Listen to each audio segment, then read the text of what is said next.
You don't overeat because you're weak. You overeat because corporations hacked your brain, and every craving makes them richer. You think you are hungry? You're not. You are being programmed.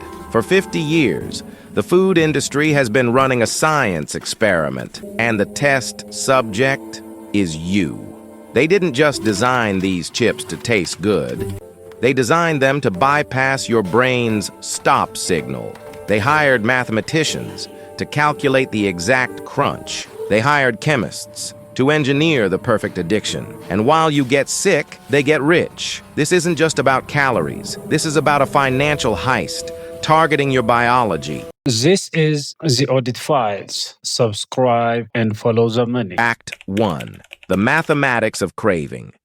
To understand the crime, you have to meet the mastermind, Howard Moskowitz. He wasn't a chef. He was a mathematician. In the 1970s, the U.S. Army hired him to figure out how to get soldiers to eat bland rations. He discovered something terrifying, the Bliss Point. See, normally your brain has a limit. If you eat something too sweet, your brain says, stop. It's a survival mechanism. But Moskowitz found a loophole, and this is where the manipulation truly begins. He discovered that if you engineer the perfect amount of sugar, combined with the perfect amount of salt, and hide it in just the right amount of fat, you can override the brain. You can create a maximum sensory impact without triggering the fullness signal. He sold this secret to the biggest companies on Earth: Dr. Pepper, Campbell's Soup, Prego. He used high-level calculus to model your taste buds. He didn't build recipes. He built algorithms. And the result? A sauce that you physically cannot stop eating. Act 2. The tobacco connection.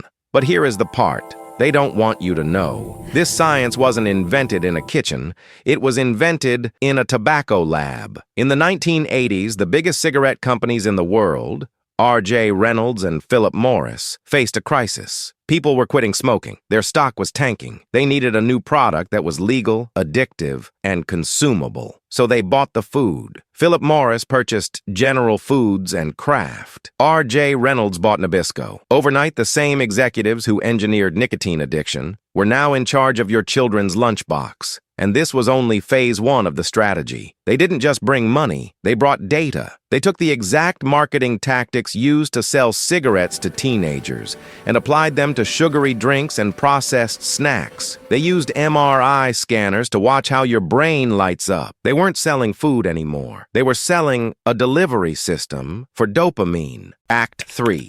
The Vanishing Calorie.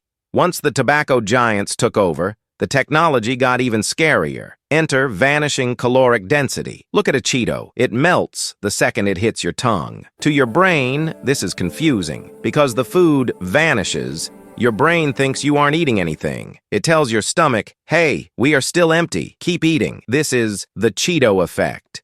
It is a biological hack. Scientists like Stephen Witherly studied the exact pressure needed to break a chip. 4 pounds of pressure per square inch. That is the magic number. Too hard, you stop eating. Too soft, you get bored. But at 4 pounds of pressure, with vanishing density, you enter a flow state. You can eat an entire bag and not feel full for a single second. And this is where the system fully locks you in. They hacked your satiety response. They broke the connection between your stomach and your brain. Act 4. The $1 trillion cost. And while your health collapses, their bank accounts explode. Look at the numbers. In the last 30 years, global obesity rates have doubled. Healthcare costs for obesity-related diseases are now projected to hit $4 trillion by 2035.